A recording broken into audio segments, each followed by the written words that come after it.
शिरपूर तालुक्यातील करवंद गावातील आनंदवाडी येथे जामा नामू भिल यांच्या हत्येनंतर आदिवासी समाजात संतापाची लाट उसळली आहे। मारेकऱ्यांना आमच्या ताब्यात द्या, अन्यथा त्यांना इथेच फाशी द्या ही मागणी घेऊन आज दुपारी 12 वाजेच्या सुमारास 200 ते 250 जणांचा जमाव शिरपूर पोलीस ठाण्यावर चाल करून आला। यावेळी जमावाची समजूत काढण्याचा प्रयत्न पोलिसांनी करून पाहिला, मात्र जमाव ऐकण्याच्या मनस्थितीत नव्हता। यातील काही जण हिंसक झाले व त्यांनी थेट पोलीस ठाण्यावर हल्लाबोल केला।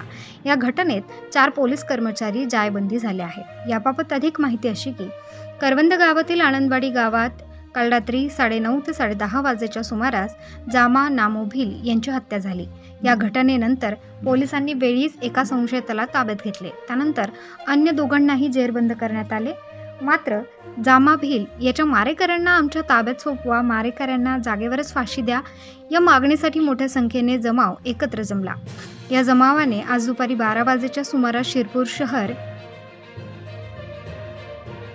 शिरपूर शहर पोलीस ठाणे गाठले। त्या ठिकाणी आल्यानंतर जमावाने पोलिसांचे बॅरिकेड उलथवून लावले, तसेच दगडफेकीचा प्रकारही सुरू झाला। या हल्ल्यात महिला पोलीस कॉन्स्टेबल नूतन सोनवणे, प्रतिभा देशमुख, महिला पोलीस नाईक पौर्णिमा पाटील, पोलीस कॉन्स्टेबल मनोज पंडित हे किरकोळ स्वरूपात जखमी झाले आहेत। तर पोलीस ठाण्याच्या मालमत्तेचेही नुकसान झाल्याची प्राथमिक माहिती मिळते आहे।